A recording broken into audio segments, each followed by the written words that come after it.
ভারতের সামরিক বাহিনী ইন্ডিয়ান আর্মড ফোর্সেস হল দেশের প্রতিরক্ষা ব্যবস্থার মূল স্তম্ভ। এটি দেশের সীমানা রক্ষা, অভ্যন্তরীণ নিরাপত্তা বজায় রাখা এবং প্রাকৃতিক দুর্যোগ বা জাতীয় জরুরি অবস্থার সময় সহায়তা প্রদান করে। ভারতের সামরিক বাহিনী তিনটি প্রধান বিভাগে বিভক্ত: স্থলবাহিনী ইন্ডিয়ান আর্মি, নৌবাহিনী ইন্ডিয়ান নেভি এবং বিমান বাহিনী ইন্ডিয়ান এয়ারফোর্স। স্থলবাহিনীর মূল কাজ দেশের স্থলসীমানা রক্ষা করা, যুদ্ধে শত্রুদের প্রতিহত করা এবং প্রাকৃতিক দুর্যোগের সময় ত্রাণ ও পুনর্বাসনে সহায়তা করা। এর বিশেষ বাহিনী হল প্যারাসফোর্স, ফরাসফ এবং গার্ড রেজিমেন্ট। বিখ্যাত অপারেশনগুলোর মধ্যে রয়েছে কার্গিল যুদ্ধ 1999 এবং অপারেশন মেঘদূত।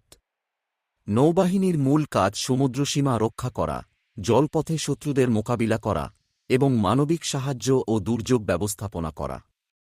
এর বিশেষ বাহিনী হল মেরিন কমান্ডো, মার্কাউস এবং বিখ্যাত যুদ্ধজাহাজগুলোর মধ্যে রয়েছে ইন্সভেক্রান্ট এবং ইন্সকাউকাটা। বিমান বাহিনীর মূল কাজ দেশের আকাশসীমা রক্ষা করা, শত্রুপক্ষের বিমান ও মিসাইল প্রতিহত করা এবং জরুরি সময়ে খাদ্য ও ত্রাণ পৌঁছানো। এর বিখ্যাত বিমানগুলোর মধ্যে রয়েছে রাফায়েল, সুখোই 30 এবং তেজস। বিশেষ বাহিনী হিসেবে গরুড কমান্ডো কাজ করে। সামরিক বাহিনীর পাশাপাশি ভারতে কয়েকটি আধাসামরিক বাহিনীও কাজ করে, যেমন Assam rifles, Assam rifles, border security force, বস, সেন্ট্রাল রিজার্ভ পুলিশ ফোর্স, ক্রফ, ইন্দো-তিব্বত বর্ডার পুলিশ, এটওয়াপ এবং ন্যাশনাল সিকিউরিটি গার্ড নসজ। প্রতিরক্ষা ব্যবস্থার অংশ হিসেবে প্রতিরক্ষা গবেষণা ও উন্নয়ন সংস্থা ডোডো ভারতের প্রতিরক্ষা প্রযুক্তি তৈরি ও উন্নত করার জন্য কাজ করে এবং প্রতিরক্ষা উৎপাদন ইউনিট যুদ্ধজাহাজ, ট্যাঙ্ক, বিমান তৈরি করে। ভারতীয় সামরিক বাহিনী বিশ্বের দ্বিতীয় বৃহত্তম, যার লক্ষাধিক সক্রিয় ও রিজার্ভ সৈন্য রয়েছে। ভারতের পরমাণু অস্ত্রবিশিষ্ট বাহিনী প্রতিরক্ষার জন্য প্রস্তুত এবং এর যুদ্ধ সরঞ্জামের মধ্যে রয়েছে অর্জুন ট্যাঙ্ক, ইন্সভেক্রম্যারিয়ে যুদ্ধজাহাজ এবং রাফায়েল যুদ্ধবিমান।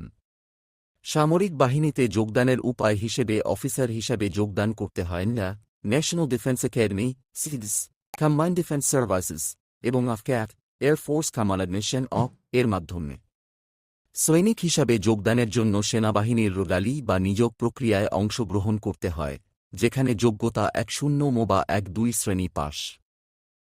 সামরিক বাহিনীর গুরুত্বপূর্ণ ভূমিকা দেশের সীমান্ত ও নিরাপত্তা রক্ষা, প্রাকৃতিক দুর্যোগের সময় সাহায্য প্রদান, সন্ত্রাস দমন অপারেশন এবং আন্তর্জাতিক শান্তি মিশনে অংশগ্রহণ করা।